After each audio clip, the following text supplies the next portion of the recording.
Guys, thank you so much for coming. Really appreciate everyone, and we're going to get started here.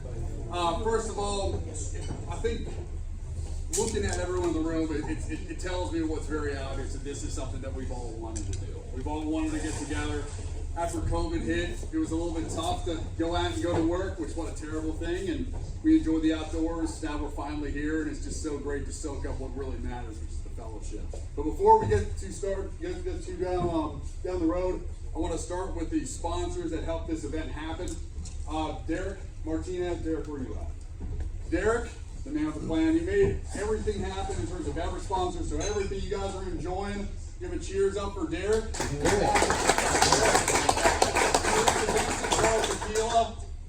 Couldn't get Michael Jordan's face on there, but it's Michael Jordan's tequila. Really appreciate him and everything he put off. Maker's Mark Tito's also single-handedly done by Derek, helping that all happen, so really appreciate him. Three Nations Brewery as well, phenomenal partner. Really appreciate them being a part of this. And naturally, the real focus that we tend to focus on is getting here for the event and appreciating why we're all here with one another. So, admittedly, I think as we sit here and we start talking about Adam and we dive deeper, we'll focus on a certain chapter of the outdoors that we appreciate. But I thought it'd be worthwhile for us to recognize really the purpose of why we're all here. And as us as board members sat down in August and had us, I'm sure you guys have had in your businesses and various things that you started, a napkin conversation.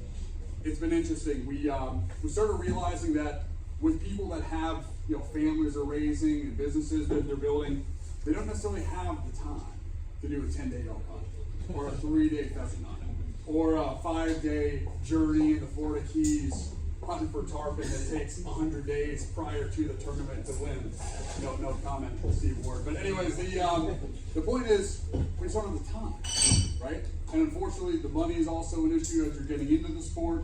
So we thought it'd be worthwhile to create an organization that will eventually become a regional and national chapter that allows for us to appreciate why we all come back. We love the sports. We love going out and hunting and fishing and skiing, snowboarding, and mountain biking, all these wonderful things. But what really brings us back is the ability to connect with one another. So I think as you guys get to know each other and start building relationships, always remember that I think what connects us is that type of unity and our ability to do it. I think Flip Pallet said it best. There's something that makes you feel alive every time you look into a campfire, or every time you're going out on a skiff and you're leaving the dock and you're pushing away from that, not so great organized system that is corporate America or whatever it is, and it makes you feel alive. There's a reason why you feel that way, and there's a reason why you're here, because you have that feeling that I think is so unique. And a part of what story we're going to tell through each one of these speakers is that same positive energy that brought you into the outdoors, that made you feel welcome when you first had it. And it's not to say that the elitists aren't great and that there isn't some sense of accomplishment there, but a part of what we're going to appreciate in every one of the speakers that we'll put together in this tapestry that will create and become a national thing is bringing something that allows for you to lean in and learn about some new chapter of the outdoors, and do so by bringing in new people as well. But I wanted everyone who's a board member to raise their hands. These are the guys that were the initial believers. I want to. The point being, I think it's worthwhile to mention that it takes a team to build everything. And this as a chapter, there will be members in this room that will help us advance to other regions throughout the country. And you guys may not be board members now. I probably won't be a board member after getting burned out 2 years from now. So, admittedly, part of this is the journey that is growing this. And I think such is the same thing about you leaning in and bringing a buddy and saying, hey, I want you to join me on my next excursion. Are you teaching your son or daughter about this? And even when you look back at sports that you enjoy, like how the Red Sox for some families has been what's brought families together when it's a really tough time and it's just not going as well, such as the outdoors. This is what connects us as a group, and moving away from back, in the days of Charlton Heston with the NRA and saying, by my cold dead hands, this is moving back to a world where this is about the fabric of our society and enjoying what really, brings us that same spirit. So without starting to cry here, I thought it'd be worthwhile to introduce Adam. Really interesting hearing his background, and as we've gotten to know each other, a complete subscriber to that same philosophy. That positive energy that we appreciate as an entrepreneur, as someone that gets into a new hobby. He absolutely appreciates that. Not only as a family man and having 3 sons, which explains the gray hair if he has any. We'll see. Anyways, the thing that I think we appreciate as we start as we go through are those individual moments when you're in the scene. So if you're hunting or fishing, you just glance up and you may see an unbelievable sky. Or if you're fishing in Anamrata at 6:30 in the morning, you see a complete open sunrise. And some of those things that you can't make up. He's done an unbelievable job of making you feel like you're there with his photography. When he won the gold medal at the X Games, right, 2019, he saw his appreciation for all these wonderful things in the outdoors, not only skiing and snowboarding, but fishing and all these other chapters now announced from a number of different courses of the outdoors he didn't realize. And it's been so unbelievable hearing his story and being a part of it. So ultimately, I really appreciate Adam and what he stands for, but it's with my great pleasure to introduce you to him. Adam. Thank you.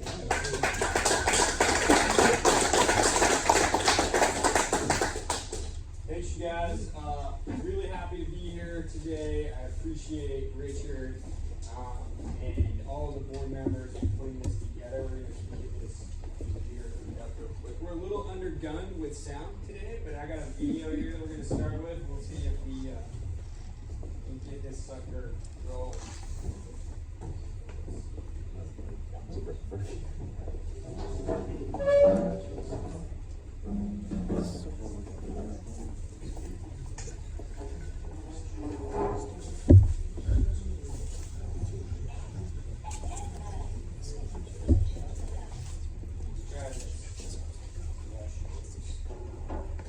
Everybody see all right?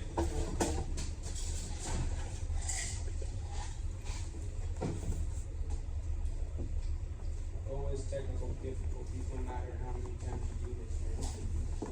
This is where Steve Ward tells me this.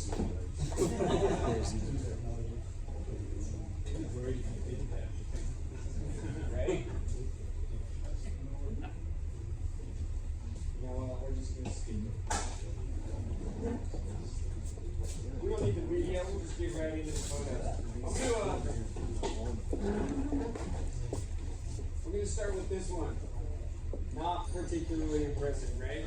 I'm going to tell you a little bit about myself here. And this is kind of the very start.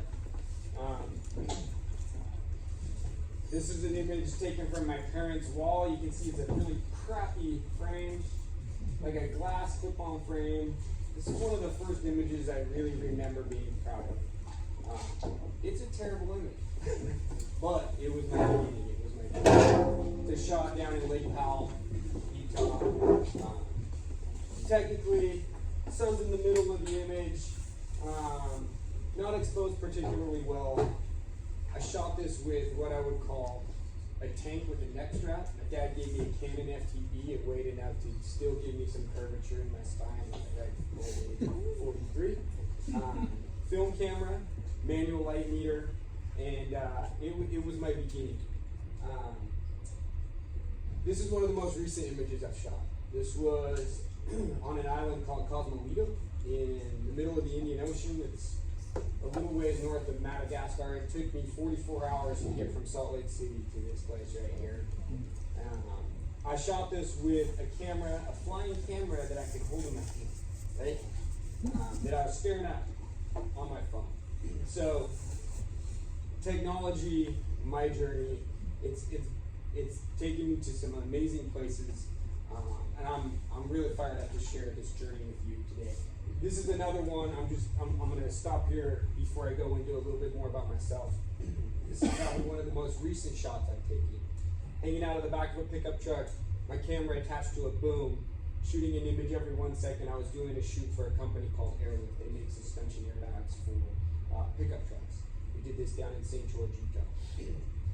one of the things that I love about photography is not only is it a visual journey for the viewer, for you guys, the consumer, but it's very much a visual journey for the creator. It's very much like, I compare it to building a house. You can see your progress as you go through from the foundation to the framing to the roof to the drywall to the windows, and you can see what you've done. And as my career has progressed, it's been fun to look back and see what I thought was a great image at one point in time and what I would consider to be a great image now. But truthfully, it really, each of these images, sure, they tell a story to you, but as a creator, they hold a special place in my heart. You know, I'm actually just so let me tell you a little bit about myself, and the reason I want to tell you a little bit about myself is that I believe it informs my creative process. A lot of photographers are just, their entire identity is their image, is their career and their profession as a photographer. But truthfully, like, there's three things that matter to me more than photography: faith, family, friends. That's it. Photography is important to me, but I would, and you'll hear me say this again, I would much rather die in a room with empty walls, filled with my family and friends, than be surrounded by gorgeous imagery and have an empty room. Like, what matters the most to me are people and relationships. I love to ski. I grew up in Salt Lake City, Utah. I've traveled enough to know it's right where I want to be. That's where I live now. Skiing has always been a huge part of my life. It was always my dream to be in ski magazines, but interestingly enough, I didn't care about being behind the lens. I wanted to be the one in front of it. And this was actually shot by a good buddy of mine a couple years ago. I wanted to be the guy skiing in front of the lens. I couldn't have cared less about who was behind the lens. But I was the guy that was sitting in class in high school with my textbook, facing the teacher, but a ski magazine on the inside. Totally, completely obsessed with skiing, and I had to find a way to make it my life. I don't just love to ski, I love to fish. I didn't pick up a rod really until I was in my 20s. And then, you know, it just kind of took off for me. Fishing has taken me to some amazing places in the world. I believe in aesthetic pursuits. I love doing it. I love shooting.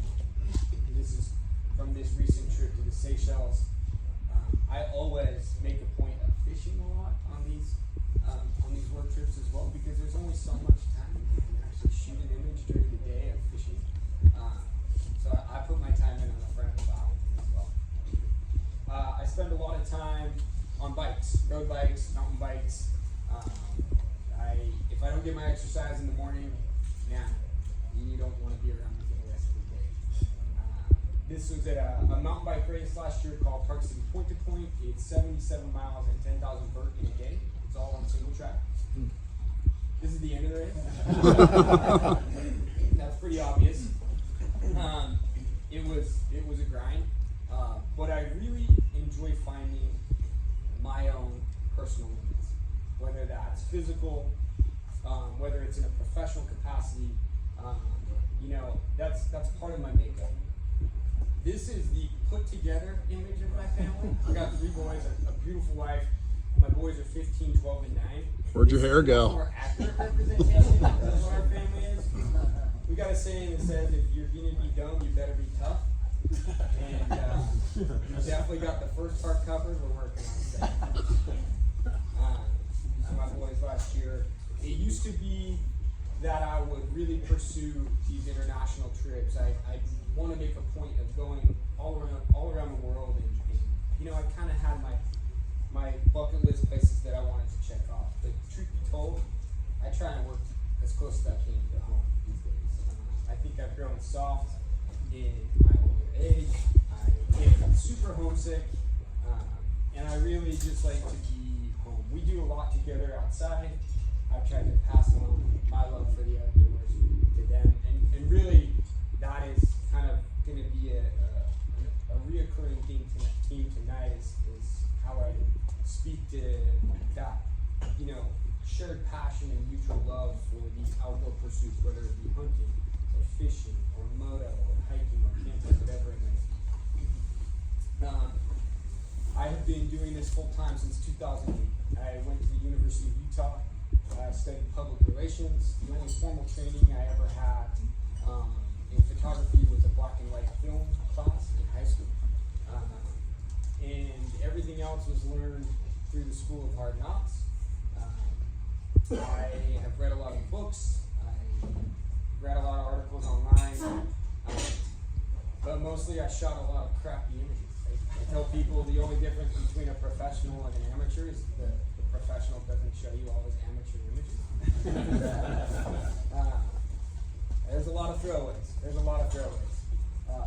But Richard mentioned I won an X Games gold medal in 2019. We'll revisit that a little bit later on here.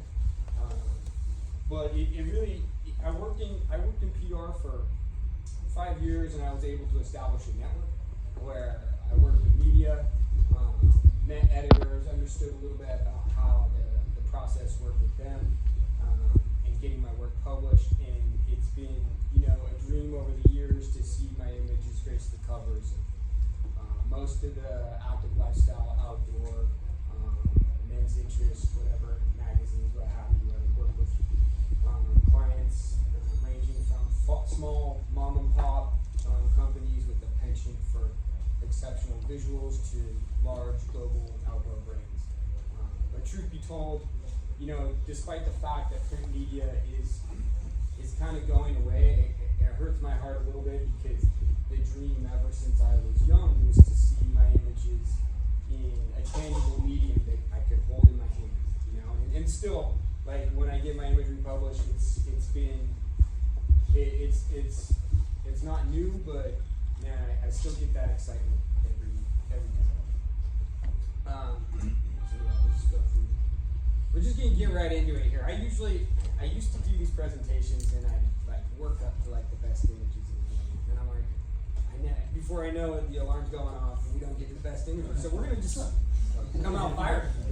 I would consider this one of my top 3 images of all time. This is if you can't tell what's going on here, this is a permit. This is an angler. Anybody know Oliver White? You guys, if you're anglers, you've probably heard of him. Really great person, amazing stick. And what I tell people, you could give me a pet permit in a wave pool, and I'd never be able to shoot this image again. We got hooked up to this fish 5 days into our trip. This is in Oman. We went to Oman about 3 years ago, and we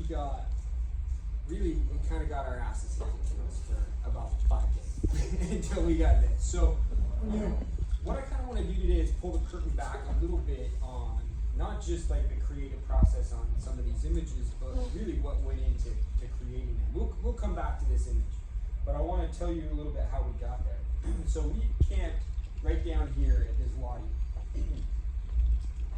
This is the Indian Ocean out here, and there is a legend that there was a massive GT that lived in this wadi.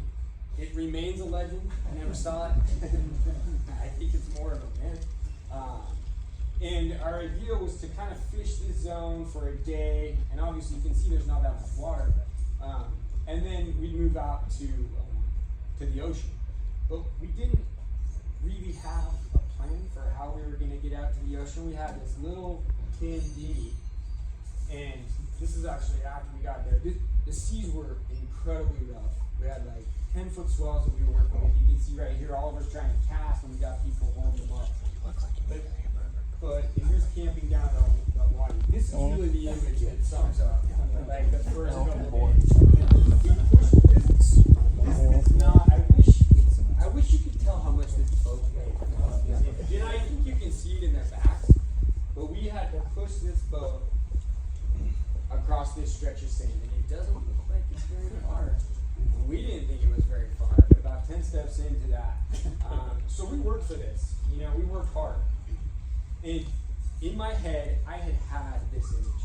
So I want you to understand something about my process with photography. And truly any 4 or 5 star image that is captured, people ask me all the time, so do these things just happen, or do you kind of put them together? And I have to hold back the laughs because they never just happen. Like, if they do, you're incredibly lucky. But I knew that I wanted an angler in the foreground and here on the right-hand side, and I needed a fish in the background, and I needed it on the upper left-hand side, so I had that balanced composition. And I wanted you to be able to tell that he had it on the line. And I shot this image very quickly, and when I'm shooting these images, I'm shooting a very fast frame rate, right? So I'm not just clicking one. I've got a camera that shoots 12 frames per second. And I reviewed it very quickly on my camera. And for this image to work, this fish has to be tack sharp. And I looked at it real quick on the screen, and it looked just like itself. And I was just crushed. And I said, okay, let's try and do this again. Like, we got, the fish is still hooked up, we got waves, and I just couldn't really get it. And then we went back to the lodge that evening, and I was sitting there kind of by myself, and the lodge was not a very nice lodge. It felt more like a prison, to be honest. Like, really strange, like fluorescent lighting, and, uncomfortable seating and whatnot. And I was just sitting there and kind of getting lost in the edit from the day, and this image came up. And it takes a little while for the images to load at 100%. So I'm looking at it, I hit Z, which is the button that brings it into 100%. And it's like, it's like Final Jeopardy. This clock is counting down in the background, and I've got this music, and I'm like, is it? And it goes sharp, and I literally raised my hands and was like, yes! And everybody's like doing their own thing and looking at me like I'm some sort of nutcase. But I honestly, I don't know, and this is what I love about this craft. I truly could never create another image like this. And I remember the moment that I transitioned from being an amateur photographer in the 2000s to a professional. And that's when I would drive by a moment or walk by a moment or see a moment happening that begged to be captured, I didn't say, I'll get it next time. Because I know that moment can never be created. And that's when I truly kind of, I guess, made that transition to professional. So this is my gold medal winning image from the X Games in 2019. This is a buddy of mine. His name is Julian Carr. He's not as crazy as you think, but he's probably crazier than most of us. We actually went to college together.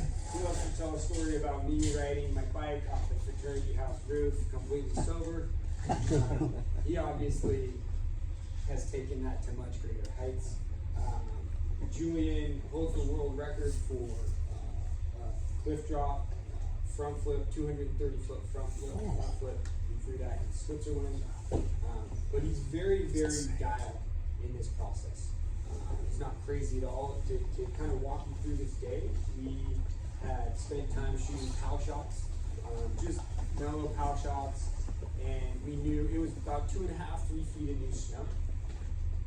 This cliff is about an 80-foot cliff, and obviously when you're jumping something that high, you need to make sure that it's safe or safe. So we probe down at the landing and make sure that there's no rocks that he could hit, nothing super chunky. And so we had kind of taken care of his part. My part, it's always hard to shoot actions like this, an activity like this, because this is a pretty daring, right? It's a pretty impressive thing that this person is going to do himself. But if you back up from a cliff and shoot it kind of profile head on, the skier gets lost maybe in the rocks. You just don't get that sense of height, right? And so I wanted to shoot it from the base. There's a lot that goes into this too. We talk about, I say, Julian, are you doing a straight air? Are you doing a front flip? Are you doing a back flip? Are you going to live? Yes, okay, well that's the first one. I don't want to be here if you're not going to live. I kind of line up my composition at the bottom, and then I have him, he hangs out up here for a little bit, and I have him toss a snowball so I can see his trajectory. I want to know exactly how he's going to look coming through my frame. He says, and so when I compose this, I say to him, okay, I need you to be in the apex of your front flip, no less than 10 feet off of the cliff. Because if he's out here, this image is completely different. If we were breaking this down photographically and cutting this into thirds, so we've got our horizontal thirds and we've got our vertical thirds, and you'll see this pattern in my imagery a lot of the time. The subject often finds themselves in those thirds intersect. So that would either be here, here, here, or here. And so I knew that's where I wanted him, and I needed that full profile. He was just about to go, and these clouds were rolling through, and it was just a glossy, white canvas behind the cliff, which again doesn't have the same impact as these clouds. So I got on the radio real quick and said, wait, which is the last thing that somebody wants to hear. We're going to stand here and talk for way too long already. And I waited for these clouds. They were scooting this way just enough to give me some structure behind me.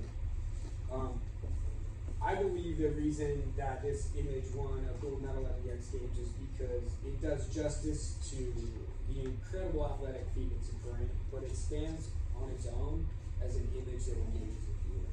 For me, photographically, it pulls you into the frame. It begs to be studied. You'll hear me talk a little bit about a visual journey. But to take it back a little bit, my experience in front of the lens of the sphere allows me to relate to what's going on in their head. And my biggest challenge as a photographer is to explain to them verbally what I want them, or what I want that image to look like. We're going to go all over the place tonight. From an imagery standpoint, I'm not just fishing, I'm not just skiing, I'm not just travel. But I bring this image up. Who's seen this image before? Anybody use this live straw? Okay. They have been a long time client of mine, and I use this image as an example of a turning point in my career where I was able to visually explain what you're able to do with the product and engage with it. This was not on the shot list.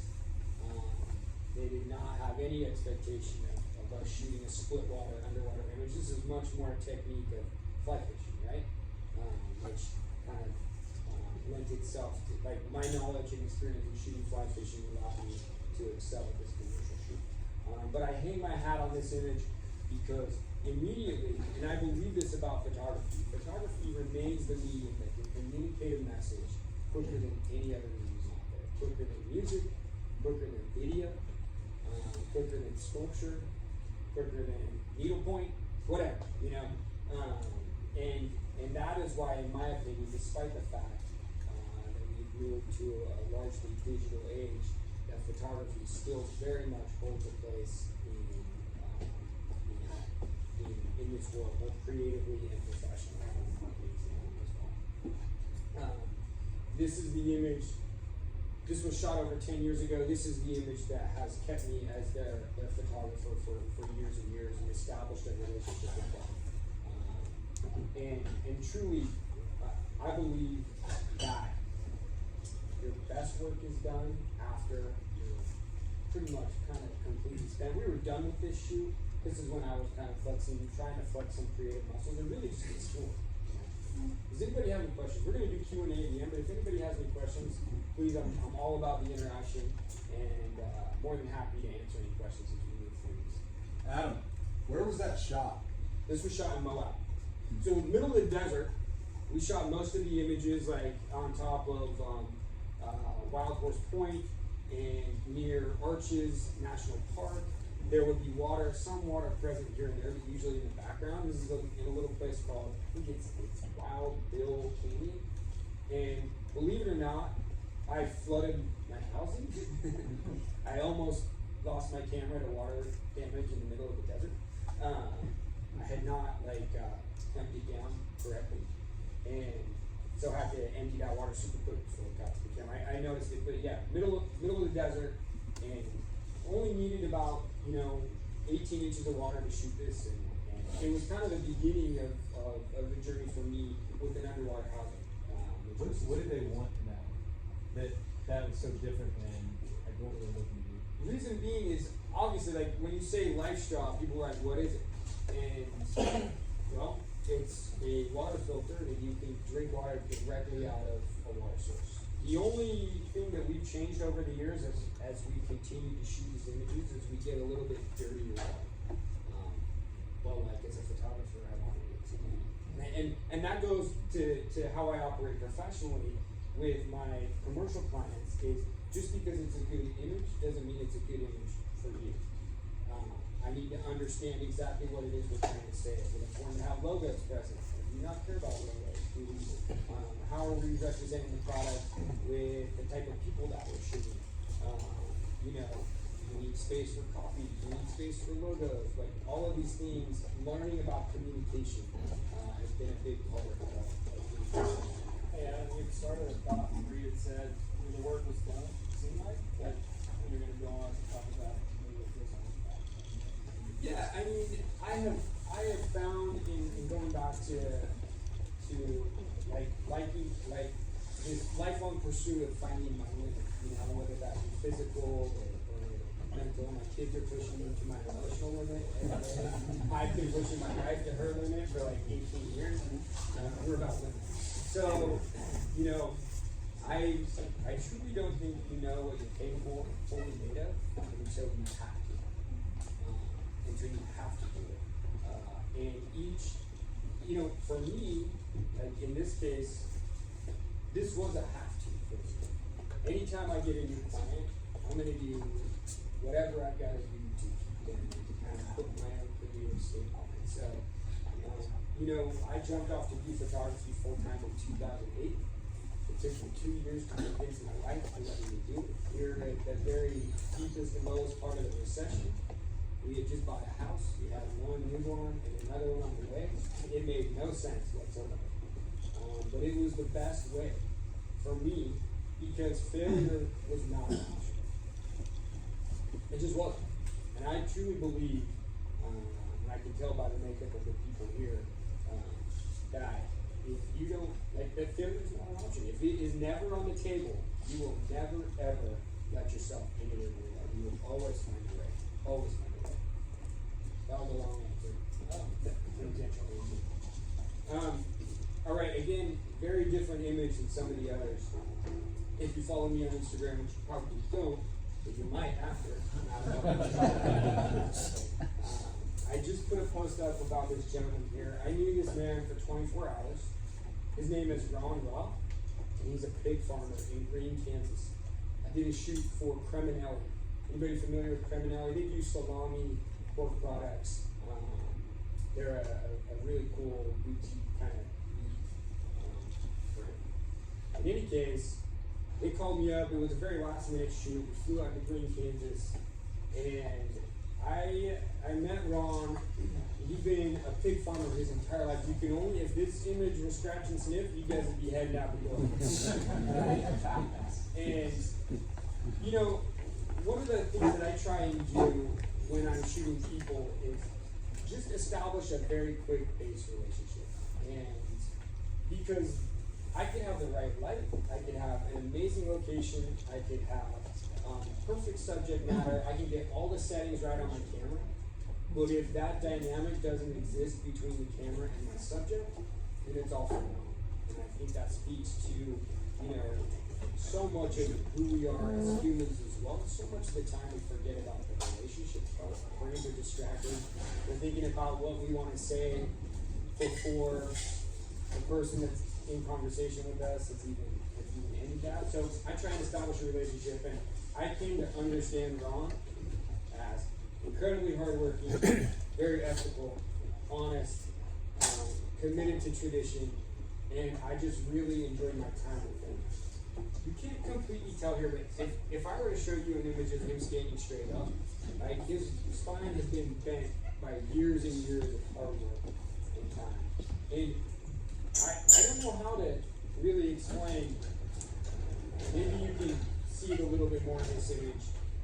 I know you meet people in your life and you can just tell that they are salt of the earth. Ron Roth is a salt of the earth person. And we need to find, every one of us needs to find somebody in our life that looks at us the way his does. I really enjoyed my time shooting. It was 24 hours, it was in and out, but you can tell how much of an impact it had on me even years later. Very different part of the world. This is down in Peru, in a place called the Salcantay Trail. It's similar to the Inca Trail. I was hired by a private group to kind of shadow them for 10 days as we trek through the mountains. This mountain here is called Salcantay, and it tops out at just under 20,000 feet, I believe. We went way up this valley. There's the big glacial moraine right here, and then we topped out at about 15,000 feet going over. But a very, very beautiful, rugged, interesting location. If I like to, I don't know how many photographers we have here, but I'm going to get a little bit technical in talking about how I put together an image, and I give every image a visual journey. And in this case here, you know, a lot of the time I will use meeting lines to bring the viewer, to draw the viewer into the frame, right? And obviously we've got our little glacial creek right here that pulls you into the frame. And then up again, we've got the mountaintop here in the upper right-hand third. And we kind of just come back down around the edge of this frame, and then we do it again. Maybe you guys, hopefully you guys were doing that with your eyes before I even pointed it out, but now that I have, you can't really see it. But I'm always looking to keep the viewer held within the frame. I kind of compare my frame to a party, and I want people staying at my party. Raise your hand if you ever do a party and people bail on the dog. They don't want you here anyway. Well, I want everybody at my party. And so I do my very best. I pay a lot of attention to the edges of the frame. Photography isn't as much about what you include in the frame as much as it is about what you exclude from the frame. Next time you're watching TV, put something right near the edge of the TV, like a vase of flowers or a stack of books or whatever it might be. And tell me if your eye doesn't keep going to that thing that's just out of frame in the corner, right? And that is what a lot of people forget about when they're putting together an image. It is certainly what you're including, but what are you excluding? And what might there be around the edge of the frame that is pulling your eye away? This is my most successful selling print. This was an amazing, it was at the end of an amazing day on Abaco Island in the Bahamas. Anybody familiar with Abaco? And we had gotten up super early. I actually just put a post up about this on my Instagram as well. Started in the dark, fished all day, and we were on our way back to the car when we heard what sounded like thunder in the distance. You know, we turned and looked down the shore, and I just see this wall of water that's going up. And it is a literal highway of bonefish moving our way. And I wish I don't have the aerial image, I don't believe, or the one that shows this highway of bonefish, but it went for a mile. There must have been, I don't know, tens, hundreds of thousands of bonefish. So, you know, for a second we were just blown away. My buddies were fishing to them, and I was kind of shooting it at water level. And then I threw my drone up and proceeded to watch as these black-tip shark. There was about 2 or 3, and they were trying to get lunch. And I've got video of this where it looks like almost like a magnet, like pushing away other magnets, where they're kind of like swimming through. It's crazy to watch. But for whatever reason, this image truly connects with anglers and with nature lovers in general, right? It's an experience, it's a spectacle that I haven't seen since. I've come to find out that bonefish, this is a pre-spawning aggregation of bonefish, so they were on their way to spawn, and they gather together near their spawning grounds. So this is a normal thing. There's not a whole lot of predictability to it. I guess that happens, you know, within a month or two here and there each year. Anybody got any questions? The depth? The depth? Yeah. It's about 2 feet max. Are those shadows like that? These are all bonefish. No, but I mean below, are they little lines, those just shadows of the bonefish floor? That's sand. Or is it sand? Yeah, that's all sand. Yeah. So this may or may not feel like it was set up, but it wasn't.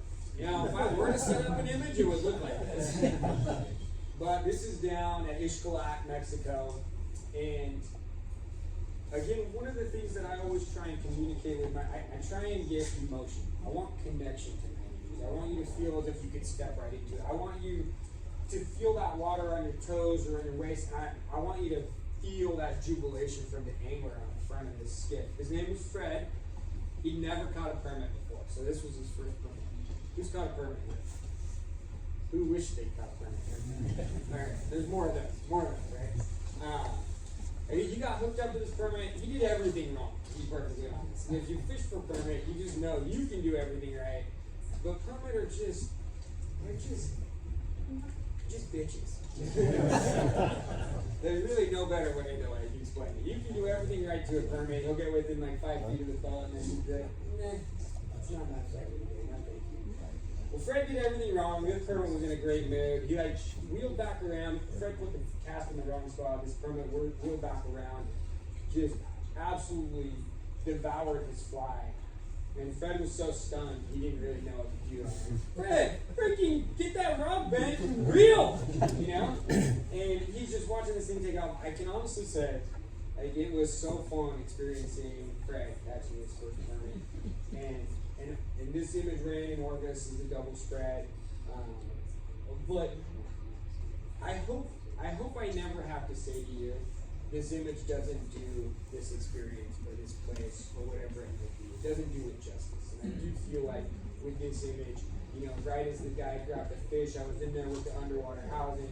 You got Fred in the background, so fired up after about a 20-minute fight with this permit.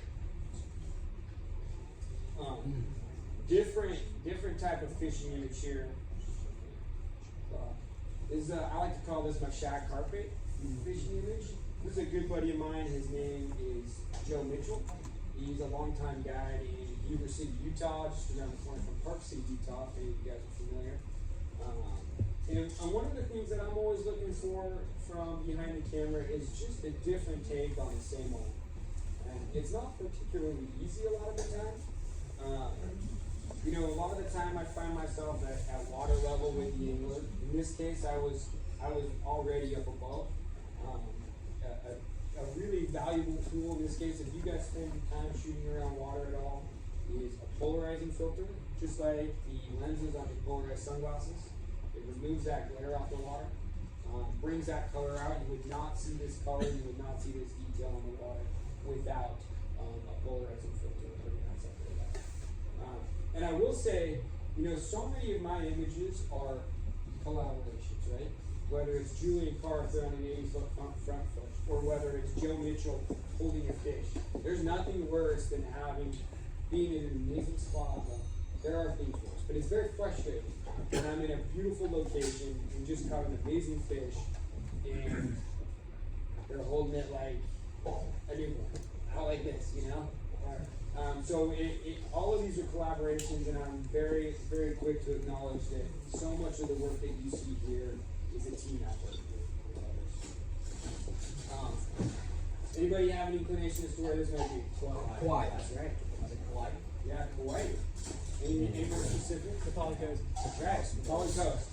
Yep, again, different perspectives, right? Like trying to give us different perspectives. And, you know, I think about the parallels that I draw from a real world thing. Like, so much of the time we just get stuck in our lane, and you know, whether it be geographically, whether it be professionally, socially, whatever it might be, and we have a way of just being like, well, this is what it is. This is how I'm going about my life. My alarm clock goes off at 6:30. I'm getting my cup of coffee. I'm not to go to work. You know, back home, high five the kids, sit down, watch.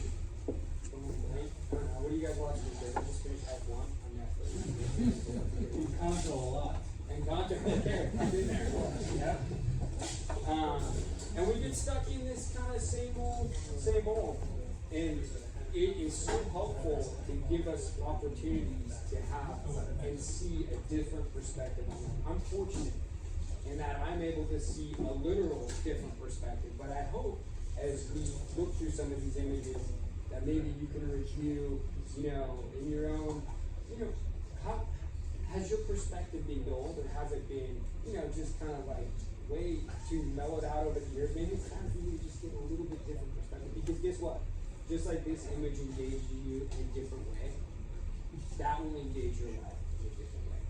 Shot this from a helicopter. This was honestly before drones came around. Drones have made aerial photography a lot easier, but there's still limitations. And again, you know, polarizer was really helpful in bringing that blue, like that deep blue color out. Okay. How many hunters do we have here? Quite a few. I'm putting my hand down. I'm not really a hunter. This is one of the few hunting images I shot. This is my buddy Patrick Richards. We got dressed up in a bunch of camo. I felt really important for a day. The closest we got to an elk was watching a guy drive by with one in the back of his pickup. But, yeah, sounds like that. But I do have to say, like, my in-laws are crazy hunters. They enjoy it a ton. And I really enjoy the part of hunting that I think most people do, which is being out in nature, being in tune with nature, and just honestly just being. From an aesthetic standpoint, I think you can see what really drew me to this spot, and it's kind of a really great visual representation when you pull back of how well camo actually works. But from a hunting standpoint, I thought I would get into it, and I didn't really. And this speaks to kind of a greater theme with my work is I shoot what I know, or what I'm passionate about, and what I understand. Because I think there's nuance in everything. And I understand the nuance in skiing. I understand the nuance in, you know, throwing your skis down at the beginning of the day and clicking into your binding and checking the lightness or density of the snow and thinking about what aspect and elevation you're going to ski. And, you know, if we're talking about fishing, like tying on a new leader, clipping that old fly off, seeing a rise in the distance, and, you know, trying to figure out how you're going to catch that fish. Maybe it's a tarpon lure, and you just get super fired up. Or maybe you're going out at the beginning of the day on that skiff, and it's the anticipation of that. I don't really know the nuance of hunting because I'm not a hunter. And I hate to say it, but I think that would come across. I can create beautiful hunting imagery. I can create an A+ image of a D+ activity, and that's not what hunting is. But I can make anything, well, most anything beautiful. But I believe there's a deeper connection to be made through nuance in each and every activity. Anybody have a question? This is one of my favorite places on earth. Anybody know where this is? Powell. Yep, this is Lake Powell. Split between Utah and Arizona. I've been going here since I was, I don't know, 10 years old. You can see I left this, sometimes I take this out, but I left this houseboating right here for scale. Because it gives you an idea of how massive. This was shot last year. And I'm gonna come back to this.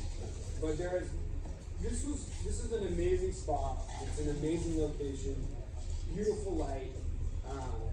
But the thing that made this the best is that I was spending time with my youngest. I don't get to spend a lot of work hours with my boys. This one was a personal trip. This is my youngest, his name's Drew. And if we had audio, I'll play you a video of this scene, and you can hear coyotes howling way down in the distance. And it's 30 seconds of just silence. And Drew sitting there kind of listening. And then he pulls out his own little goofy digital camera, which is probably worse than my phone. But being able to experience these places with those dear to me is the difference maker. I probably already said this, but I used to really enjoy traveling the world.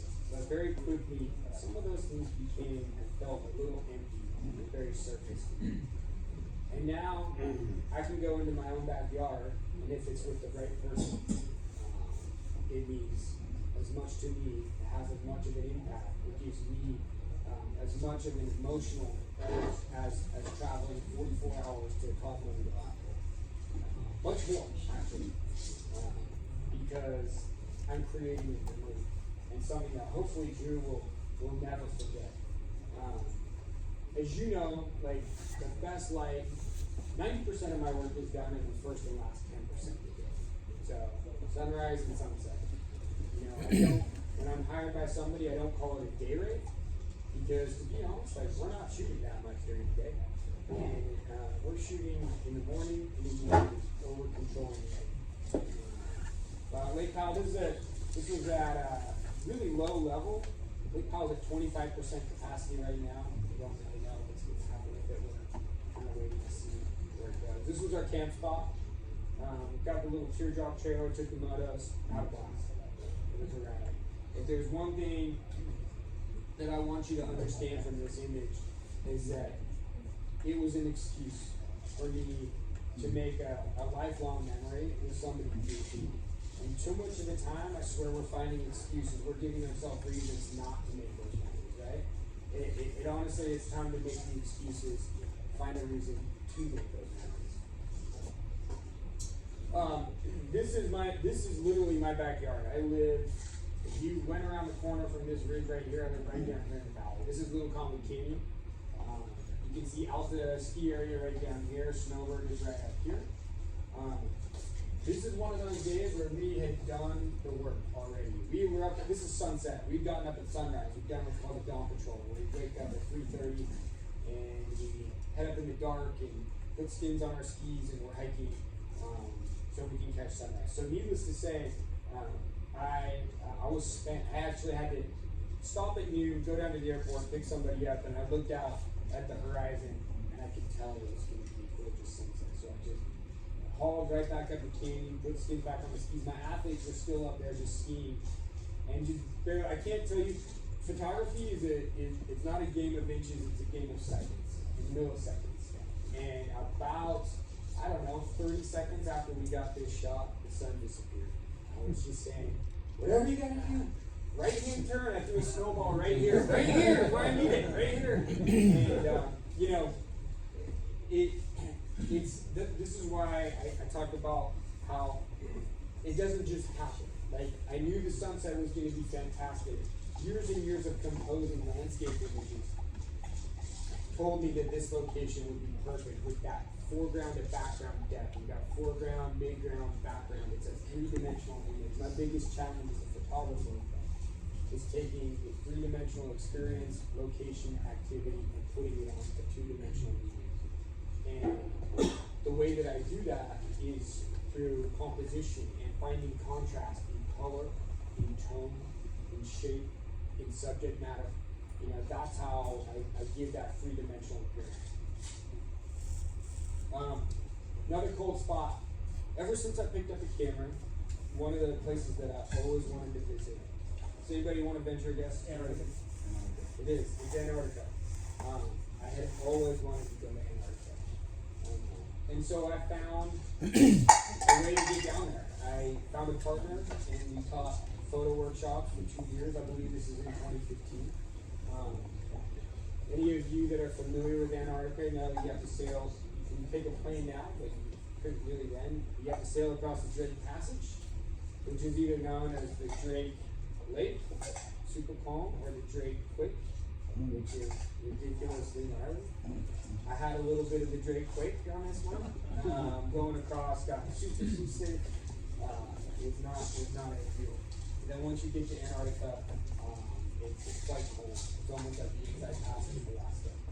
And once we got there, we were on a larger ship. It wasn't quite a cruise ship, but it was a ship that held about 200 people. And then you get off and you go explore on Zodiacs, which are kind of inflatable rubber rafts with outboard motors. And I will tell you, it is a remarkable location. And it's everything that you think it might be. It's cold, it's wild, it's humpback whales, penguins, leopard seals. But I was just very drawn to the wildness and remoteness of this location. And you can see, once again, you really can't tell how massive this place is until you put something in it that gives you scale. So maybe the next time you're out shooting an image, you're like, man, how can I show how rad this place is? Like, find a vehicle, find a person, find something it is that people can relate to, that they know exactly what that size is, because you can see how vast and massive Antarctica is as soon as you put something recognizable in there. Did you guys hear the most recent news that they found? The Endurance. Yeah, it's pretty cool. They found it.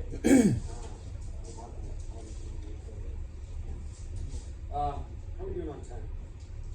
It's gonna be another hour. Looks like we got 5 minutes. Okay. These are a couple images from a recent trip to the Seychelles. I was telling you about Cogmelito. And the great thing about shooting fishing is when the fishing sucks, you can shoot fishing. And a lot of the time, just the way that I am, I don't need a fish in front of my camera to really shoot fishing. Much of the time, I'm not much for gripping rings. I will certainly shoot fish. But what I really want to do is capture the place, the experience as a whole. You know, the emotion that's involved in these pursuits. Cosmolito is massive, as you can see from this image. This was at the end of a kind of a challenging day from a weather standpoint. You know, for any of you saltwater fly fishermen, you know that the number one thing you need out there is lights, right? You need that giant light bulb in the sky. So we struggled with cloudy skies that day, but it sure makes for beautiful young days. End of the day shot, coming back from a day of fishing, to me, like this is the ideal fishing image. Because tell me, is there anybody here that likes to fish more by themselves than anybody? I doubt it. You know, unless your buddy really sucks. And if he does, then you get to spend more time on the front of the boat. But it's so much better with friends. I've got lifelong friends that I make these fish with. And to me, this image speaks to that. What I also love about this image is their silhouetted shapes. And by default, your brain kind of puts yourself there and you can't recognize who that is. It could be you, it could be us, it could be, could be anybody out there enjoying, this amazing spot in the middle of the Indian Ocean. Cosmolito has a small little runway on it. We didn't get to use it. We took like a billion planes and then a boat for our last 2 hours to Cosmo. But I'm always looking to shoot the parts of all these places that maybe get neglected. This angler again is all of the light, and I just kind of had this vision in my head. How often you get to go stand in the middle of the runway, with the context of fly fishing? And so I actually got up, I hauled a ladder from the logs all the way out here so I could get elevation. Because if I don't get elevation on this image, then his head is kind of level with the horizon. And if his head is level with the horizon, then I don't get that separation with the subject A and B. What is really pulling you into the frame? Nothing.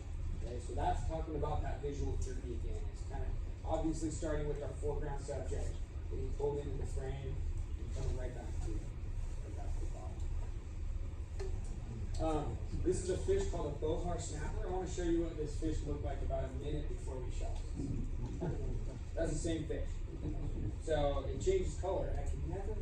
I had to kind of choose. I'm like, okay, am I going to shoot this in like this orange color outside of the water, or am I going to shoot the other? I can never quite decide. So anyway, these fish pull like crazy. They're not necessarily what people go to the Seychelles for, but they're like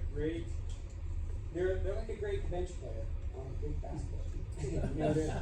They kind of answer the call. Maybe the starter about where they go what they're supposed to be. I'm going to wrap up here with one final image, please.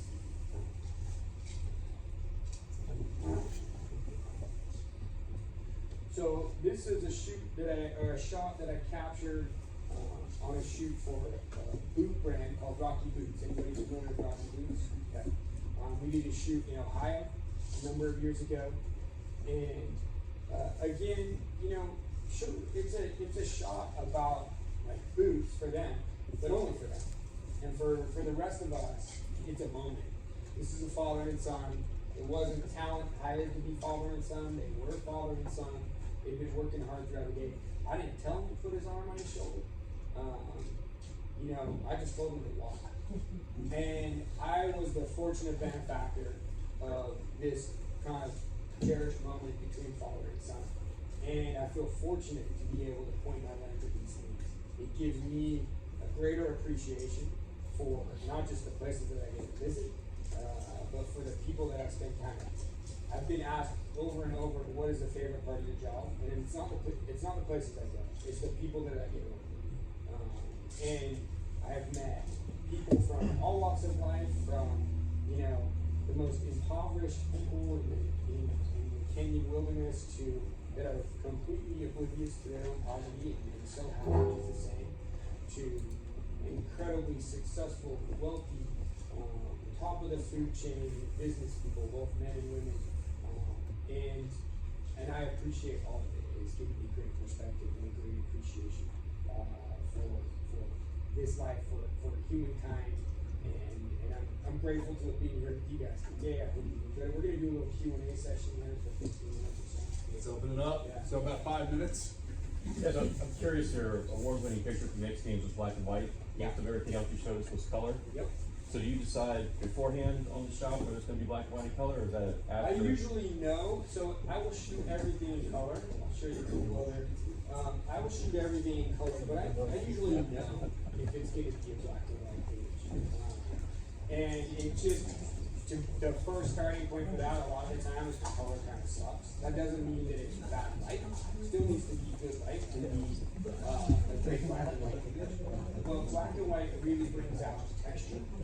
And the way that I post-process this image in color doesn't have anywhere near the texture in that snow flying up and these specular highlights in the bottom right-hand corner. So I always know, you know, beforehand, I'll show you one other black and white image that really, in color, would not be the same. This is in Nepal, and this mountaintop village. And it just breaks things down into shapes. The dynamic is completely different, shapes and tones, and so it engages the viewer in a different way. But I shoot in color, but I usually know if it's going to be black. Yeah. You shoot DSLR, I'm assuming, or So now I shoot mirrorless. Canon finally got their act together and came out with a good mirrorless camera about a year ago. I've been shooting Canon my entire life. So I shoot an R5.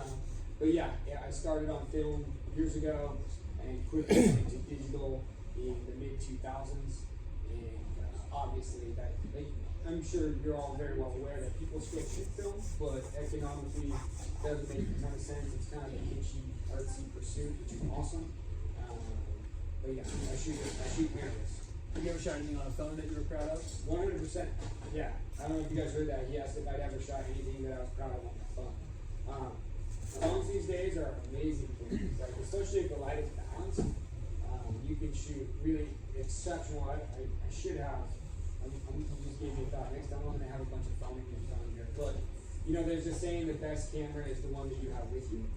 And so, a lot of the time, like I used to have a big, heavy, you know, a bunch of lenses and like my full DSLR mirrorless setup, and then I'd have like a point and shoot. And I just never used the point and shoot because phones were so much better. So yeah, phones are, you know, a lot of the time I'll go to a place or I'll be shooting something and somebody will look at the image on the back of my screen and be like, wow, that's a great shot, must be a good camera. And I'm like, well, I bet you give me your iPhone, I can shoot a better picture with that than you can shoot with this camera. That's like going to a show and be like, I must be a really good oven. You know, like, iPhones they're amazing. Yeah, the creative process when you're going with Lifestraw or someone like that. What percentage of it are they suggesting, like, this is what we're looking for? Like, do they come to you with, this is what we're trying to do, or do they kind of say, hey, tell us what you think? So it depends widely with the client. What do you enjoy the most? I enjoy somebody that has an idea of what they want. And so we have like kind of a loose concept brief. Some of them will have very specific shot lists. But if they don't have any idea of what they want, it makes it really difficult. I like somebody that knows what they want and then understands that they're hiring me for more than just my own. And so, you know, they've hired you for a reason. And that's because of your creative vision. My challenge then as a photographer is to take what they want and put my own spin on that, not completely forgetting what the end goal of that shoot would be. So, Yeah, as a father of 3 kids, how many terabytes do you have? You're also a professional photographer since 08. So, believe it or not, I don't shoot that many pictures of my kids. I wish I did more. I'm saying family and professionally, like how? Yeah, I've got like my Capacity. tower, not as many as you think. It's like I want to say it's 24 terabyte tower. I'm really good at deleting. Like that's the difference. Again, I would say that's a good difference between a professional and amateur. Is like most people are like, I don't want to delete that. What if I want to use it? And I'm like, get rid of that. You know, like I'm never using that. I will, after every shoot, I have 2 catalogs. I use Lightroom. I have 2 catalogs. I have one of edited and one of to be edited images. You can imagine which one is overflowing in the seams. It's to be edited. But, you know, let's say on a shoot for, let's find just like let's just take this rocky shot. Like, it's a 2-day shoot, about 3,000 to 4,000 images a day, you know, so 8,000 images total. Those will be a lot of similars, right? Because the difference between their heel being up, or their legs being together, or their faces, you know, looking weird, or heads turned. So a lot of similars that I got to get through. Those 8,000 will be pulled down to about 1,400. Usually it gets pulled down to about 20%, and then the deliverables to them are 5% of that. So there's a lot of images, but One last question. So, editing software, editing apps, suggestions? I use Lightroom. That's what this program is right here, actually. I use it to present because I can kind of bounce around. But it's really, it's, I'd say you can see like I got all that, you know, stuff that I need to work with over here to make all the adjustments that I want. It used to be that you would use Lightroom and then Photoshop as well. Lightroom has become so capable over the years that I spend 99% of my time in there. Sometimes use Photoshop. There are other apps out there, but honestly, Lightroom from a software that allows you to archive and organize, you know, and then also to develop a process is I think the best. Awesome. Guys, let's thank Adam.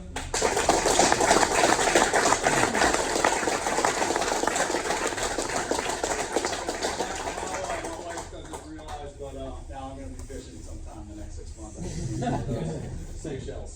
Seychelles. But what'd you guys think? Outstanding. I feel like what's cool about it is like the whole time when I was hearing the talk, it's like you see these pictures, and I think for people that aren't in the outdoors, I get it. Like maybe they aren't into it, or whatever else they're in. But like I think this is like the best photo to end. You know, because like why else are we here? When you look back 10 years ago, 5 years ago, when you're out in the outdoors, what's the main thing you remember? The people you were with, right? That all those memories just come soaking back. It's unbelievable, you know? I mean, I think that's kind of, I think if there is a call to action for us as outdoorsmen, it's that. And I was about to ask Adam about what he wants his legacy to be, and we were having lunch earlier, and I'm like, I think we all want that same legacy. Right? Like we want to do better by our fellow man, and we want to find a way to show that appreciation for God's creation. I think that's exactly what it is. But like I said, just so unbelievable looking at it. And I think as we look out the opportunity to appreciate the sports that we love and why we do it, now transitioning a little bit more into how we can pull it off. I want to hand it to Neil for a moment to tell a little bit about how we make those trips happen. Tailwaters, obviously you've seen this beautiful fly shop and the photographs that made it happen, and all those wonderful things. But traveling is a big challenge, and Tailwaters has done a phenomenal job helping myself and a number of my colleagues host trips in the past, places like Louisiana, the Bahamas, all different places. So I wanted to give him the floor to tell us a little more about how we make it happen. Thanks, buddy. My pleasure, man. Hey, I want round of applause for Richard. He's been working hard on today.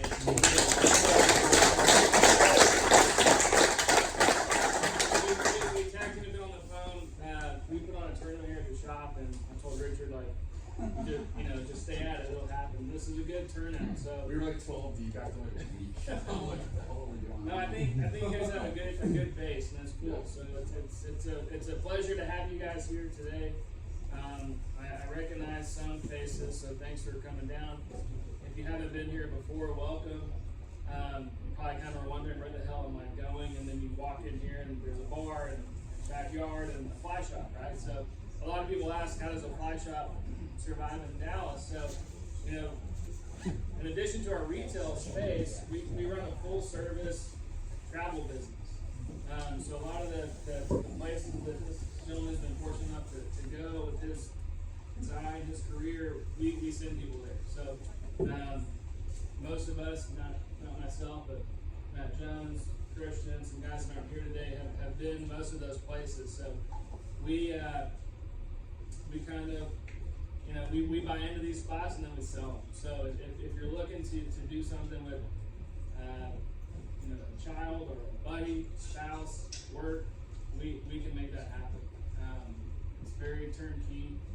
We do everything, and then you have to pay for your flight and then tip the guys. So we'd love to visit with you guys today.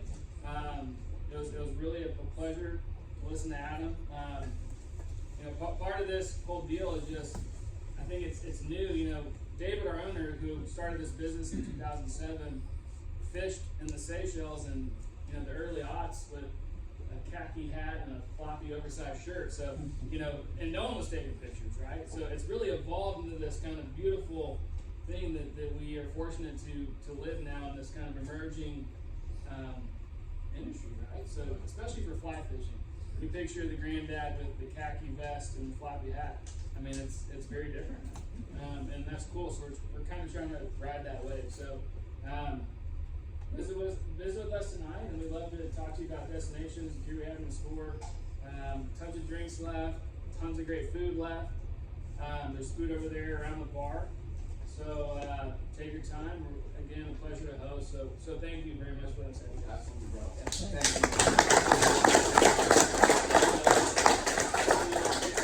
It's cool just watching it all come together, and like he was referencing, the outdoor industry was up 800% since 2020. So now that you guys are here and you start realizing I got to go back to work, then this is an opportunity to, you know, meet people at this kind of place. If you haven't gone saltwater fly fishing ever, which I know there's like 80% of you that don't even know what a permit is. So I think with that, lean in, ask some people. I mean, there's people that have won tournaments and fished, you know, hundreds of permit. So find that guy. Find a way to go on that trip. There's another word for permit you didn't include it, but anyways, as we transition from more of the hunt itself into the harvest, I want to introduce Andy Cedino and give him the floor. I think you know, a big part of enjoying, you know, the hunt itself naturally is the game that you're in, but I think the culinary excellence that allows for you to translate the raw material almost like you would find in a photograph, as you would in, let's say, harvest over a long run, the arduous journey that got you there, and finding the ability to make it that much more beautiful to enjoy it, is something that I see in Andy. There's a lot of different companies out there, restaurants that create, and oftentimes it ends up being a margin business. It is what it is, right? And I think with that, let's say it's wrong, it just is losing the reason why you love it so much. And it's funny, after we first started talking, and it's funny, we were talking about this one group, it's called Wild Game and Whiskey over in the South, like a small little private group. Some of you guys have gone to it.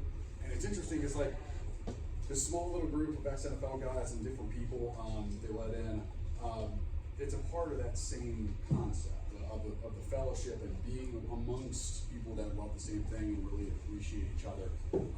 And after we started talking, it's made my mouth water. I ended up eating like 2 pounds of meat after we got done with it, because he did such a good job of describing it. But just so thankful. And before I pass it to him, if you guys haven't tried the elk that he's put up, it's absolutely fabulous. Lean in, enjoy it, and with that, Andy's absolutely.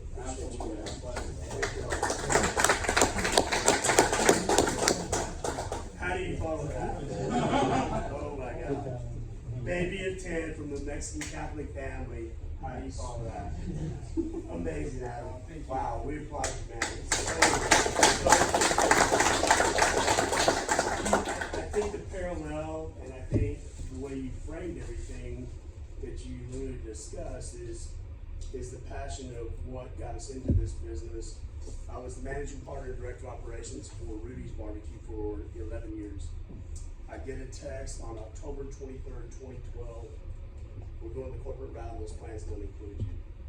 So it's a holy shit moment in your life, literally. You know, you're sitting at the highest tier, you've grown the company to the highest level that it's ever grown in the DFW market. And, you know, being in the restaurant industry, it's such a small business. Everybody that's in here, it's amazing to me because this is our demographic. My kids were blessed enough to be able to attend Westlake Academy very early on. And we had toured, you know, the industry. We always had about 8 to 10 different locations that we were looking at in the Metroplex when I was at Rudy's. And so I always gravitated towards Westlake because we met with Hillwood and they said, oh dude, you gotta look at this area because this is where you want to develop a Rudy's at. And it didn't happen, you know, we ended up working through the deal, it didn't happen. But what came out of it is I toured the academy, but my son was like 2 years old at the time. He literally had to be about 5 to get in on the lottery. We lived in Keller at the time, and that's kind of the inception of it. But moving fast forward to the day that everything happened, we had our passing, you know, shots and everything, and I was like, you know what, man, this is obviously the door that God opened for me. This is where I'm meant to be. This is what I had in my back pocket the whole time to be able to produce that. And so literally everybody came out of the woodwork. So there's a few of you that are old enough to appreciate what a Rolodex is. So I had about 800 numbers in my account, and I literally spent about 7 hours on the phone. And literally, by the end of the day, the town of Trophy Club called me. The town manager and the assistant town manager and said, hey, it sucks what happened, but we heard about your deal through Jason Claunch, who used to be with Billingsley and started his own little company. And what Jason does is basically built integration for municipalities and says this is the best place for you to develop and grow. And I see the demographic that we're looking at in here, and I knew where my kids were going to school at, and I'm like, this is our niche market, man. This is exactly where we need to be. This is the palette that will appreciate that. We'd already been through 2007, 2008, and what we'd solidified at Rudy's was, you know, a very significant backdrop to be ready to grow. And so while everybody was folding, we started to grow finally. It was an opportune time, and it was literally the inception of emergence that's going on, I think, again now, you know, right? So you couple your talents with, I think Starbucks sold from LaSalle at that time, and I think they quoted them saying, like, we want to couple ourselves with the best brands that we can, so when we emerge from that, then we can grow. And so for me, at that time, I'm like, well, hell, I've already grown Rudy's all these years where they couldn't grow it before I came on. We grew I worked on the corporate side when Waco was built, Bushy was in office, and we were doing all this stuff with the Western White House at the time. So it was a really cool path that we were able to kind of be a part of. And so literally, my wife posts something and says, please pray for us. We're going to start a new venture, Cedeno Catering Company. So we literally get calls from friends who are our children have gone to school since kindergarten. Said, hey, we're throwing a little gig together in Vaquero. We'd love to have you guys come out. We want to support you. You've always supported the school, but we've always been about community, no matter what. And so it started that way. So the Jeffersons, I don't know if you know the Jefferson family, but their family is literally when you go into Utah, Jefferson, right? Yeah. That's nice. Okay. So when you go, if you're a pilot or anything related to the airfield, the Jefferson system, that's them. That's your grandparents. So we're so blessed to have a connection to those families that like literally came to our help, our aid, our rescue, and said, hey, we want to support you. And so we literally go out and go to parties, and we start talking. It's like, okay, Deanna, we got it all set up. She goes, okay, so do you deliver, or what do we do? And I'm like, you just tell me wherever you want me to be, and I'll meet you anywhere. And I'm like, holy shit, that's my name. So the inception of it literally came from that. And honestly, like, I know there's a lot of a a lot of top 50 barbecue from the fat guy in Ohio that tells us this is where you should go eat. But I'm just saying, my brother and I talk about this, and we're like, holy shit, if he is the barbecue snob of barbecue from Ohio as a failed architect, then we must be the Mexican food snob. You know what I mean? Like, what a joke. So nonetheless, you know, we have not paid for one advertorial piece in the liberal marketplace. We're not giving a penny to Texas Monthly, never will. So we're not in that region, nor do we need to be. So the likes of our crowds is the Vaquero crowd, everywhere our kids have grown up at, the Southway crowd, which I coached my son in baseball from 8 to 16. I mean, it's been community. No matter what the zip code was, we were just blessed that it was in the right zip code. You know, that wonderful people with Corbett Nectar has been an incredible friend, and also Peterson. So many people, it's just all relationship building. And when Richard and I spoke about this, he said, hey man, I heard about you from a guy named James Marsden. I was like, oh, we'd love to be a part of it, man. That sounds like our niche right there. So literally the name came about, Meet You Anywhere, and I thought, it's black and white, man. This is our logo. What's more quintessential than the Texas Ranger badge? Before it became part of CRT, you know, like, okay, but it literally, he's like, what's more quintessential? I mean, as a little Mexican kid watching black and white TV, I'm like, the Texas Ranger, the Lone Ranger, man, I thought, this is cool. So black and white, okay, and I thought, you know, the horseshoe for good luck represents you, and if at all we're able to be successful, the 4 stars on there represent the 4 corners of the earth. Today, we literally ship internationally all over the world. The furthest we've traveled is Stamford, Connecticut twice to cater. The furthest west we've catered is San Francisco, south in Texas to Conroe, west in Midland, Odessa for weeks at a time when we cater for our real estate partners. So I know you got cute barbecue in Dallas, but it ain't Meet You Anywhere. So, we'd love for you to try it. I won't go on too long because I know we've held you for some time. If you have any questions, I'd love to answer any of them. Yes, sir. What was on the outstanding plate that I ate? Thank you. So the chop was, here's the fear of it. So when you see Stephen, you know, riding from the meat eater guy, one of the greatest things, I don't ever, people gift me cookbooks all the time. You know, I think I give a lot of credit to Aaron Franklin for giving the notoriety to barbecue and getting us mainstream in that respect.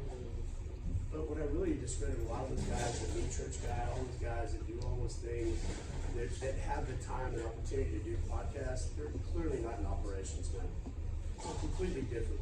And so what we did on that, we did a little West Texas heat, our barbecue sauce with a little citrus, you know, on there. So we had wild boar. And one of the things that Stephen says is like, you know, a lot of people refer to wild game as being gamey. And so one of the negative connotations about it is the gaming, because it refers to being rotten, right? Being old, not good. And so a lot of it has to do with how it was killed, how it was fabricated. And so what we literally wanted to do when we created some of those dishes, stay budget, first of all, and then literally give you the insight or ability that when you go out on a kill, to have really a simple way to be able to execute it. And we've got the seasonings and the spices at the restaurant to be able to do that you can dry pack with you and take to you. And I'll give you my cell phone number, and if you have issues, you can call me. Because it happens all the time. I literally have guys on the phone that say, dude, we just killed this, what do we do?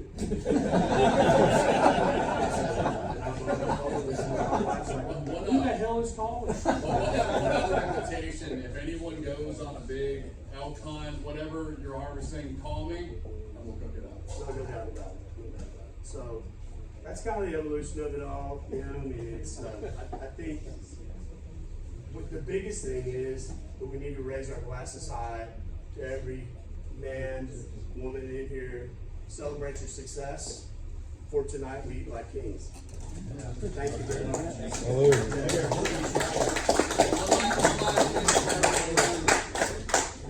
Absolutely, man. One last thing before we get in and cash out here, reminder, not everyone here is a member yet, right? So I'd highly encourage you guys to remember the events that are coming up. Today we talked about photography, other tours in the outdoors. On May 18th, in this exact spot, Monty Burke, you'll see him centered here. He wrote a book called Lord of the Flies. Great. He talks about all the different stories that were woven in with all these guys that hunt for the world record target. They're in the west coast of Africa, different areas of the Florida Keys. He talks about Homosassa, Florida, an area just north of Tampa, and some of the most unbelievable people that hunted for him. People from Ted Williams, all different corners of it. He's an unbelievable guy. He also wrote a book about a guy named Nick Saban, and we'll try not to talk too much about it. But anyways, the next one we'll have is Brian Martin. You'll see him up there at the top left. Anyone here a big game hunter? One of the most sought after species is sheep. Highest elevation, incredibly difficult to harvest. Brian is, I would argue, one of, if not the most sought after international game outfitter specifically for sheep. That sheep, anyone know what that is? Argali. Well done. That's it's actually a Marco Polo, which is of the subspecies Argali, one of the largest sheep on earth. He'll tell stories about that as well as walk us through how to shoot when you're in high elevation and go out of your mind. And the final event we'll have is Conway Bowman. And Steve knows what I'm talking about.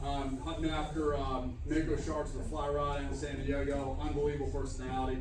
It's going to be incredible. The point being, if you guys know of someone that really enjoys this stuff, my only ask, don't text them a paragraph, don't do any of this stuff. Just text them the website.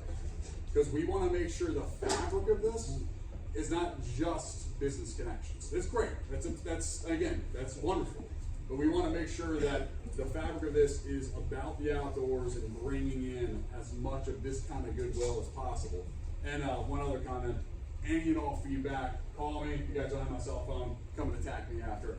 I'll find a way to weave in as many of the great speakers that you guys want, different topics about different other parts that we can weave in. We've talked about increasing the amount of speakers, that kind of thing.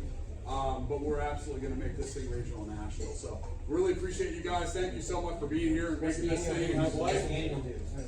Annual dues, yeah. So we at this point, you guys paid like 40% discount. It's crazy. So we wanted to make sure we honored that. So it's $375 for the 4 events that you guys paid. Friday at noon. And tomorrow at noon. We're going to be moving the number up from 95 to 125. So the number 375 that you paid for 4 events is going to be 375 for 3 events. So make sure, if you are not a member now, sign up between now and noon tomorrow to make sure you have that rate honored.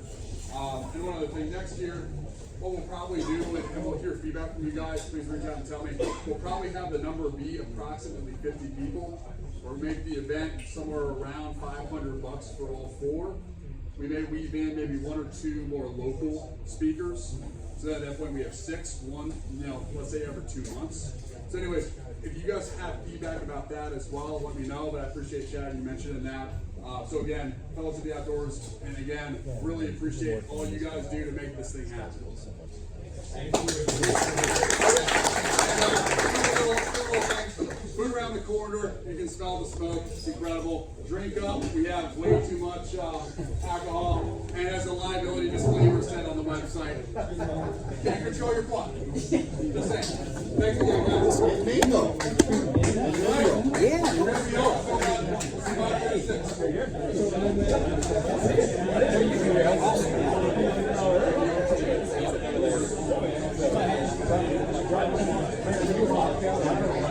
You know, you're only throwing horn flies. We're gonna go out on Monday at our club. Remember, is it Big Tree Country Club? And we've got some big bass that are moving up. We're gonna throw little 6 weights at them. Dude, bass, and if they won't eat it, you're done. Don't feel fraud. Right here. That's awesome. And if they won't eat it, fuck them. I don't want to catch them. Right here. Greatest bass fly ever. You chug it, and you watch the fucking rings go like this, and you see them move off the shore. But as I said, all this other bullshit, if they won't eat it, fuck them. Because this is a top water bite, and it gets, once you get a little fish slime on it, then you'll get that bloop, bloop, like a gurgle. Bloop, bloop. That's nice. But that's, I don't fly fish much in the freshwater. It's just we're doing it because we play golf. And we're like, holy let's cow. go do it. I got fucking tons of places. This one? Dude. What's it called? It's made out of here. What it does, you get a tree, every time you strip, it dies up there. Pops back out, it's fast. We did Chuck it to the wall. And watch the rays hit the shore. It might take you 10 minutes to get the fish. But it's blip, blip, blip.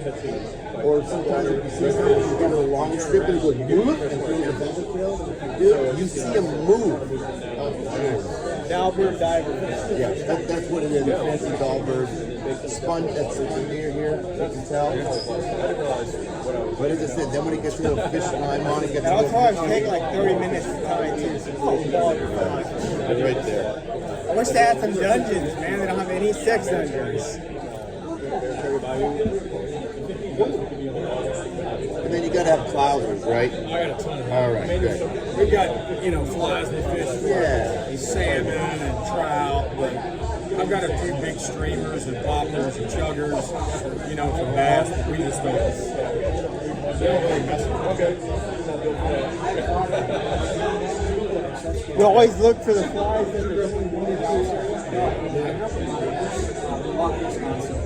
These are all Enrique friends. You know Enrico Puglisi? He's not a great fly fisherman, but his fucking flies kill. Yep. That's what everyone calls him. Right? Yeah. Bigger. The peanut bunker is the name of the fly. Get one of those. Snag and one of these for sure. There you go. Right? So 2 years became half a year. But then put it use it. We've been working hard on this as a board members, and I would say I want to give you credit.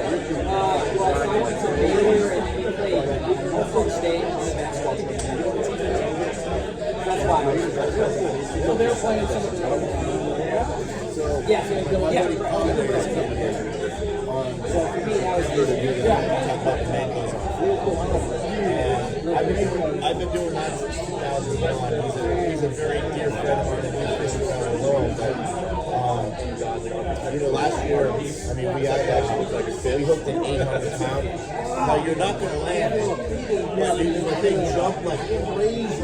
We're fishing a custom-made 22 ring. Anyway, so I know Monty very well. I'm a tarp guy. I know Monty very well. I've been to Homosassa. Have you read that book, Road to the Fly? You gotta go to the Fly. So he basically paints the picture of when they were catching all the world records in Homosassa. There's no fish in Homosassa.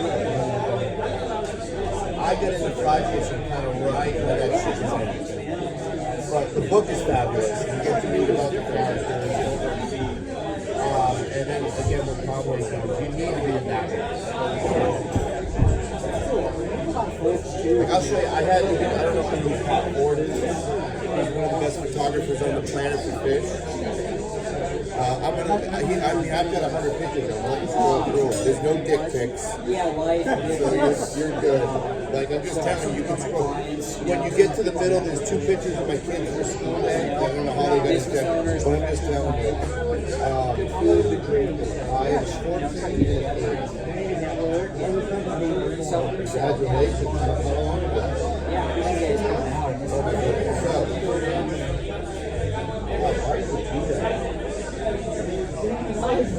Yeah, hold on, baby. iPhone tries to Alright, look, so scroll from here. And you can turn. So that was a 300 pounder guy. picture. That's eating flop.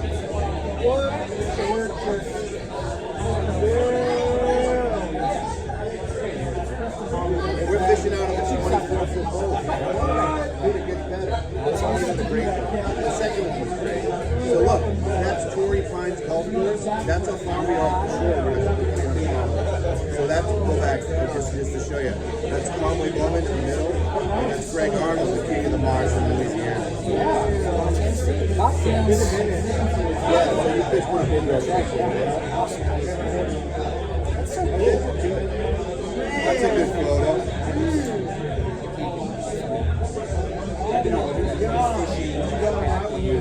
I love your international.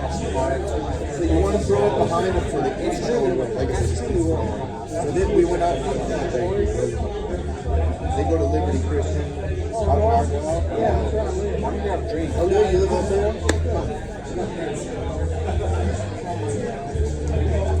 So we went out to San Diego for 3 days, and then this is us out in Long Beach.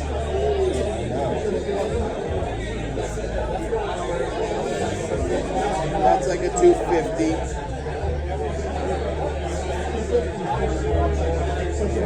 Yeah.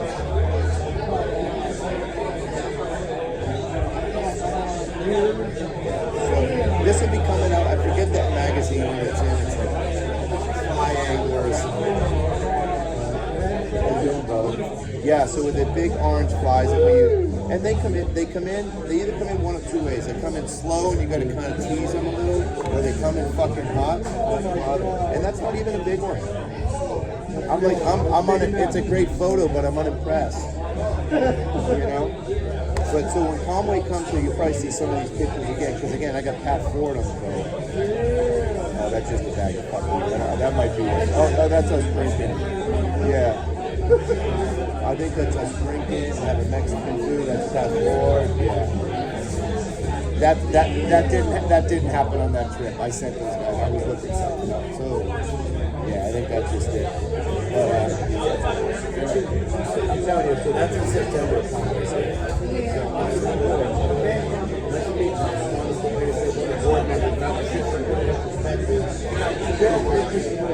Oh, okay, very cool.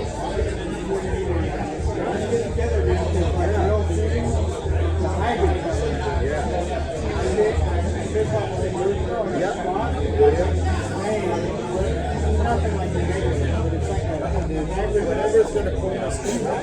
I'm on a photographer. They're going to place another one out for 70 days a year down there. And the more you fish all the tournaments, but I like going window fishing. It's like a 2-way.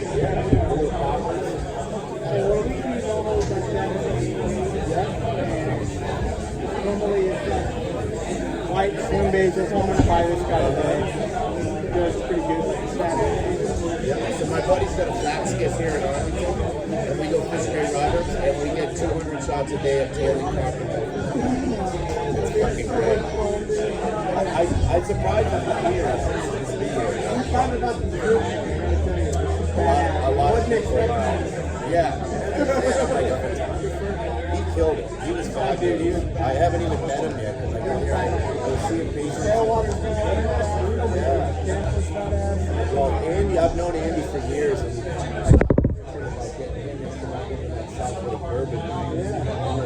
so we just because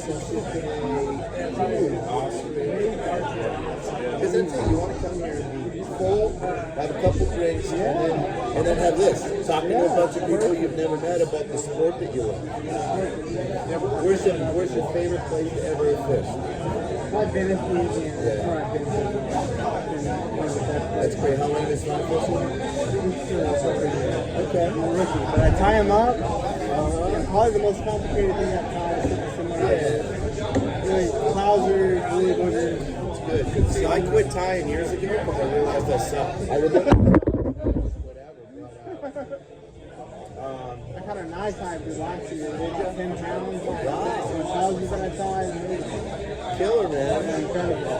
It's the greatest sport ever. I've traveled the world with people. I've traveled around with my kids. It's just fabulous. Yeah, it really is. Yeah. I gotta say, of all the fly shops I've been to, this is one of the best fly shops. It is. I've known, so there was a couple of fly shops before then. It used to be West Bank Anglers, and it went to Blue Drake, and then David bought Blue Drake and made it Tailwaters. And Okay. David Luke's been a great friend of mine. God, probably 10, 12 years. They do a great job. Yeah, they really do. Incredible. Pleasure to meet you. Yeah, pleasure. Steve Ward. Thank you, Ben. Welcome. And as I said, man, I'm gonna hit the hybrids. I do. I'm gonna Starting this weekend, reach out. I'll text you. I'll text you.